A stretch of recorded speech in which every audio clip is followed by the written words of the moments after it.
Bonjour à tous et bienvenue dans cette nouvelle vidéo de Drone Theory. Tout d'abord, permettez-moi de vous souhaiter une bonne année 2025 remplie de vols et associée forcément à la nouvelle année.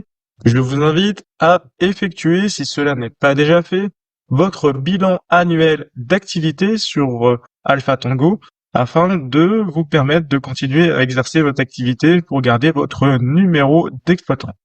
Alors, vidéo un peu particulière car je vous présente aujourd'hui un nouveau produit sur Drone Theory, la possibilité pour vous de passer l'examen STS théorique en ligne.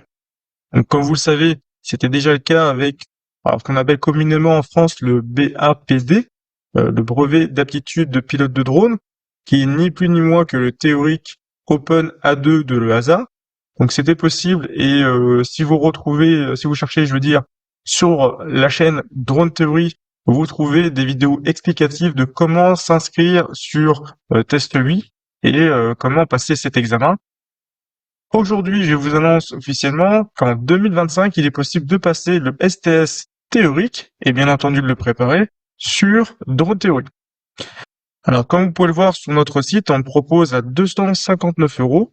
Cela comprend l'abonnement pour la préparation, que ce soit pour le théorique Open A2, mais également bien entendu le théorique STS et le passage de l'examen.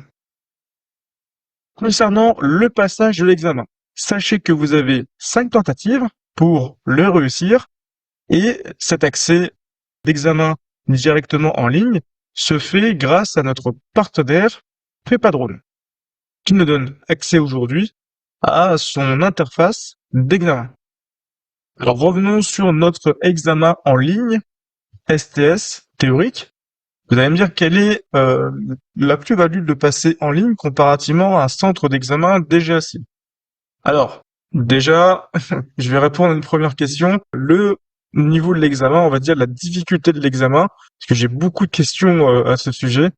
Alors, d'après les retours que j'en ai, le fait de le passer en ligne, alors ça se passe avec une autorité étrangère qui reste européenne, c'est le NDW, qui est ni plus ni moins que l'aviation civile, l'équivalent DGAC aux Pays-Bas.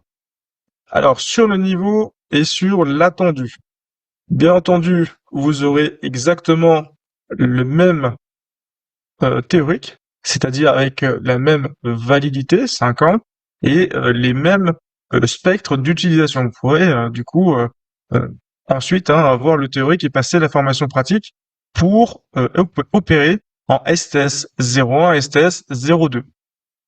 Alors, sur la difficulté, sachez que, et encore une fois, d'après le retour que j'en ai, il semblerait qu'il soit un peu plus facile. Voilà. Autre chose qui est importante à prendre en compte, c'est que vous avez 5 passages. Au lieu de payer, du coup, si vous ratez une fois, 2 fois, etc., et de repayer 30 € à chaque fois au sein de centres d'examen DGAC, bon là, vous avez directement les 5 passages qui sont compris, et normalement, donc en 5 passages, quoi qu'il en soit, j'ose espérer que vous allez le réussir. Normalement, même au premier passage, d'ailleurs, en fait, la préparation de Drone Theory. Alors, sur les centres d'examen, encore une fois, on est plus sur la plus-value. Est-ce qu'il est important de se déplacer ou non, finalement? C'est la question à se poser. Est-ce que il est plus intéressant pour moi d'aller passer en centre d'examen physiquement ou de rester chez moi et de passer cet examen en ligne? Alors, bien entendu, si vous habitez dans une de ces villes, Aix-en-Provence, Ajaccio, Beauvais, Bordeaux, Lille, Lyon, Metz, à proximité de Paris, donc quand je dis, je vais dire Paris-Orly parce que c'est là où il se trouve, mais de manière générale avec les transports, lorsque vous habitez en région parisienne, et notamment dans l'Essonne, là aussi c'est pas trop intéressant. Si vous habitez également à Rennes, à Toulouse ou à Strasbourg, donc vous avez un centre d'examen chez vous, et à partir de là, donc, vous payez 30 € et selon le nombre de fois où vous allez le passer, ce sera peut-être plus ou moins intéressant. Au-delà de ça, donc là, exemple pour Aix-en-Provence. Je vais considérer que lorsqu'on habite à plus d'une heure d'Aix-en-Provence, ça devient intéressant.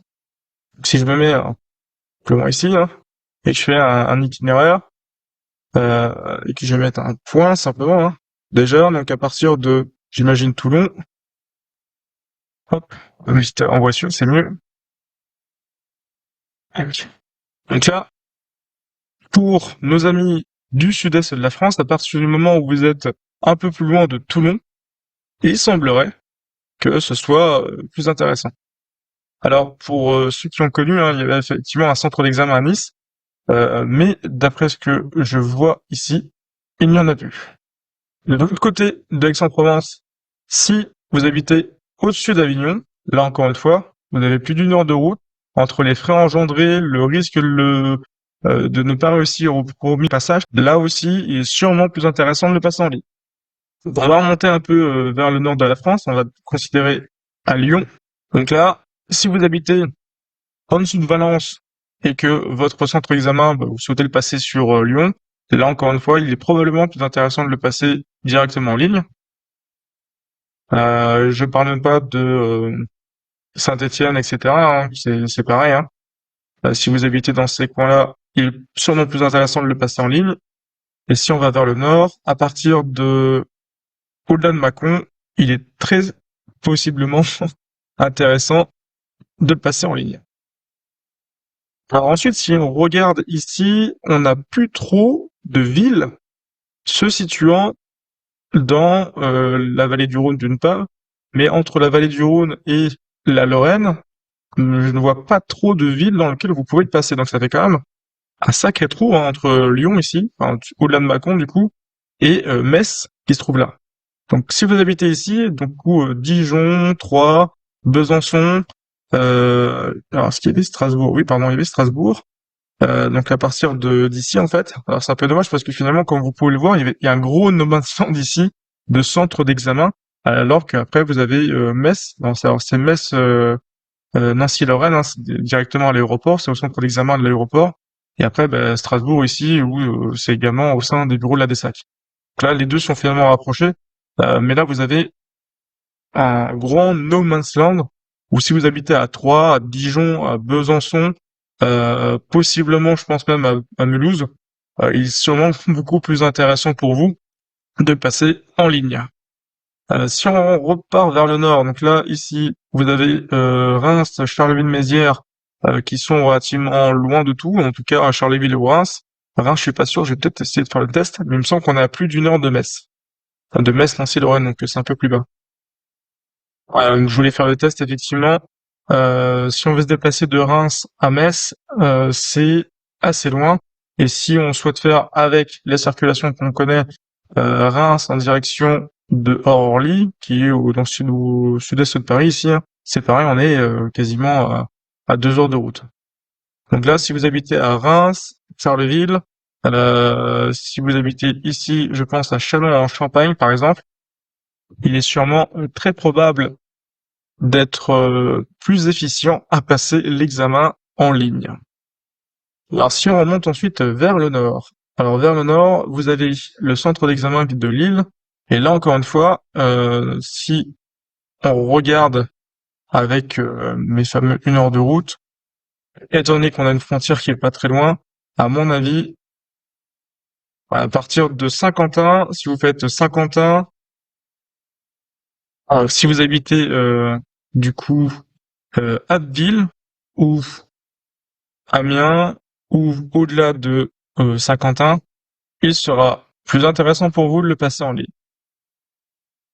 Alors, vous avez un centre d'examen que j'ai oublié, qui est à Beauvais, et du coup, sur lequel on peut également s'appuyer ici, voilà. Ça se trouve à 50 minutes d'Amiens, donc là, si par exemple vous êtes du côté de Berck, donc Berck, à mon avis, on doit être, je pense, à mi-distance entre Lille et Amiens, enfin Lille pardon et Beauvais. Et dans ce cas, il est sûrement plus intéressant de le passer en ligne également. Restons maintenant dans le nord-ouest de la France. Donc là, on a un centre d'examen du coup qui se situe sur Rennes. Là encore, on a un très beau no man's land de centre d'examen. Donc entre Caen ici, donc là vous avez Beauvais, Paris-Orly qui se trouve ici, qui va brasser toute la région parisienne. Mais si vous êtes à Le Mans, si vous êtes à Caen, si vous êtes à Sarlot, etc., etc., il sera très probablement plus intéressant de le passer en ligne. Comme je ne crois pas qu'il y ait de centre d'examen autre dans le nord-ouest de la France que Rennes, je relis, mais non. Même si vous êtes, par exemple, sur Brest, Morlaix, Quimper, etc. Donc c'est, à mon avis, beaucoup plus intéressant. Alors Nantes, ça doit, je pense, être un peu la frontière dans laquelle c'est intéressant ou non. Voilà, donc Nantes, c'est à un peu plus d'une heure 20 de Rennes, et donc là, encore une fois, plus intéressant de passer l'examen en ligne plutôt que de se déplacer, au risque, encore une fois, de le rater à minima une fois et de se taper deux fois l'aller-retour avec tous les frais que peut engendrer. Et si vous vous trouvez également plus loin que Nantes, bien entendu, donc là, ça devient intéressant, même sur la ville de d'Angers, etc., Tours, là où on a encore une fois un no man's land de centre d'examen qui est relativement grand. Ensuite, hein, si on regarde, vous en avez plus trop, voire plus du tout, à part Bordeaux et Toulouse, qu'on n'a pas encore examiné, et qui se trouve quand même ici, hein, si vous habitez à Châteauroux, Bourges, Limoges, La Rochelle, Brive-la-Gaillarde, Clermont-Ferrand, Montluçon. Alors Bergerac, ça va commencer à se rapprocher de Bordeaux, Royan, c'est sûr. En tout cas, enfin, dans toute cette partie de la France, si vous habitez là, que vous souhaitez passer un examen, il vaudra mieux de le passer en ligne. Et ensuite Toulouse, donc c'est pareil. À partir du moment où vous êtes je pense, hein, pour connaître un peu la région entre Carcassonne et Montauban, bon là ça va, hein, là, il y a possibilité de se déplacer jusque Auch aussi. Là de ça, hein, toute la bande pyrénéenne et ici en direction du Béarn ou des côtes landaises, il sera encore une fois plus intéressant de le passer en ligne plutôt de se déplacer avec tous les frais associés de temps perdu. Voilà. Alors, si cela n'est pas déjà fait, je vous invite encore une fois à vous abonner à la chaîne Drone Theory, et sachez que la première étape, donc le concept d'opération pour la série Comment rédiger sa Sora, sortira la semaine prochaine. À bientôt pour de nouvelles vidéos.